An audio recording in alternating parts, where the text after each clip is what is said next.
Hi, this is Dan DeSanto at the Bailey Howe Library. I'll be talking for the next few minutes about Hathi Trust, a digital library of historical documents that include both primary sources, so things like first-hand accounts, diaries, travel logs, personal narratives, and secondary sources, so things like scholarly books and articles, essays, that sort of thing. Everything in the Hathi Trust digital library is a scanned document, and it can be a great place to look for materials to situate a topic in its historical context. You'll be surprised by what you can find in Hathi Trust, and Hathi Trust is totally free and accessible by anyone. The URL is really easy to remember. It's just hathitrust.org. And when you go to Hathi Trust, you'll see this screen. And this screen offers you a few different ways to search the digital library. You can do a catalog search, which searches information about the documents, so the title or subject or author field, all of the information that you'd see in a record for that document. The full text search actually searches the document itself, and that search can be very different because this is a historical collection. You may use a more modern term in your catalog search, but you really want to think when you're doing a full text search about what phrases or terminology would be used at that point in time within the document, within the historical document itself. There's also a collection search, and you can browse collections made by other folks, and at the very end of this I'll show you how you can make your own collections. So those are the three ways to search. So let's say that I was doing a search on the Civil War and I was trying to get historical information on the Civil War. I could search with maybe the more modern term Civil War in a catalog search. And this is going to pull up information, it's going to pull up primarily historical books. And you can see some of the stuff really isn't that old, 1963, 1971, something actually from 2008. So there is some newer material mixed in. And you can see what it's actually doing is searching my term Civil War, and it's pushing everything that has Civil War in the title up to the top. So I'm finding lots of different things, and these are mostly secondary sources, so these are books discussing the Civil War, not primary sources. So I may go back and revise this search and maybe search some full text, search the documents themselves.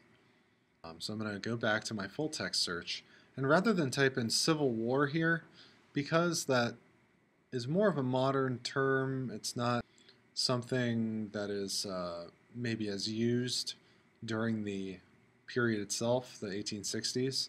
I might try a term that, you can see it's popping up, Union Army. I might search with a term that fits the historical period for which I'm searching. And this has pulled up a number of things called Civil War Index, but if we get down a little bit further, we'll find things like this brief sketch of the Battle of Gettysburg, and there's full access to that. Most of these things you'll at least be able to view in full. And if I really wanted to find primary sources with my search, so things written at the time of the Civil War, I might revise my search one more time. So I'm going to go back, and I'm going to work with my full text search because I like this term. I'm actually going to do an advanced full text search, so you have the option to do advanced searching in this digital library. I'm going to go back and do Union Army again. This is searching everything in the document. And I'm going to do letter. And I'm going to do that just here in the title. So now with my search, the word letter must appear in the title and Union Army anywhere in the document. And I've pulled up over 1,200 documents. And you can see that some of these look pretty good. Letter to General James McQuaid of the 5th Army Corps, from 1880. Another nice thing to do in this search might be to limit my time or my date of publication. You can do that over here. There's lots of ways to limit your search on the left-hand side. So let's see, I could do 1860 to 1869. Now I'm down to 75 results. Reconstruction of states, letter to Major General Banks, from Major General Banks to Senator Lane. So there are lots of nice search features, lots of nice limiting features, and you can come up with some really interesting documents, both, as I said, primary and secondary sources. Hathi Trust gives you a nice search interface, and again, all of these things can be accessed from anywhere. You don't need to be logged in at UVM or anything like that. Anyone can use Hathi Trust. So the next thing I'd like to show you is the feature I mentioned before, dealing with collections. And Hathi also allows you to make your own collections. Basically, you can be the curator of documents that you find in Hathi Trust.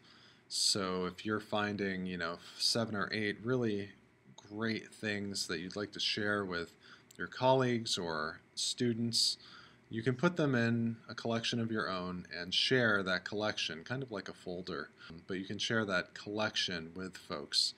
So again, you can be the curator of your own collections, and you can share it more generally with the whole Hathi Trust community, and it would appear here under Collections. Anyone can actually make a collection, but for downloading capabilities, so if you wanted to download a document as a PDF, you have to be registered as a UVM affiliate. And when we go to make a collection, it's going to ask us, are we a partnering institution, which UVM is, or do we need to log in as a guest? So the first thing you would do to make a collection is to go up here to Collections and click on it. And you can see again the list of collections that folks have made, 18th century cookbooks, really interesting things here too. It's worth sort of browsing through. You can go up here to log in, the upper right hand corner, and when you do that, it's going to ask you, as I mentioned before, select your institution. As long as you have a NetID and password, this is all registered through your NetID and password, you can use this side of things. If you were to not be a UVM affiliate, so after your time at UVM, you can log in as a guest. You can still create collections, but you just can't download the PDFs. So because we are UVM affiliates, I'm just going to go down to University of Vermont and log in. It's going to ask me for my NetID and password.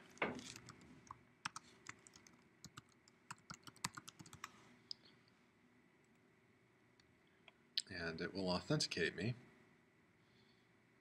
And now I have this tab that says My Collections. So I'm going to click on that.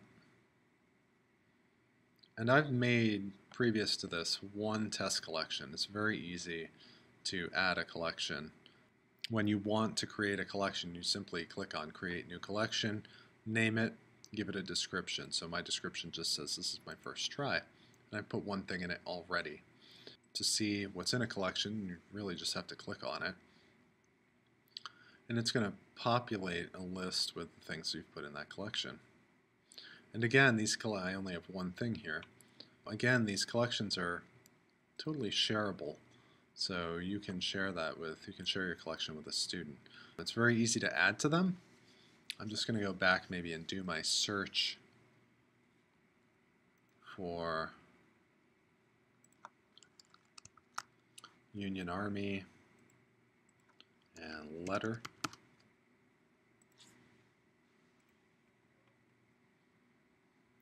And let's say I wanted to add some documents, so I'll just select 3 or 4 randomly.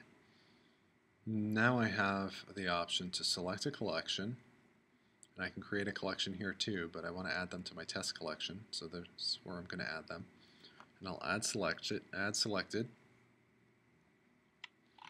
Let's put them there. If I go back to my collections, I now have 5 items in my collection. And those will appear. So here are all of the things I just added to my collection. When it comes time to share a collection, you can make it public by clicking Make Public. So now that I've made it public rather than private, someone could go into Hathi Trust, so I'll just go back out and do hathitrust.org again. And they could search collections, they could view public collections, and they could find test collection, and there's a collection I've made. So it's very, very easy to share your own collections. So that's a bit about Hathi Trust. I suggest you go in and poke around, take a look, and see what's there. You will certainly find things of interest to you. And if you are dealing with a historical topic, it's a great resource. It's a great resource for your own research and possibly could be very useful to your students as well. So thank you for your time and have a good day.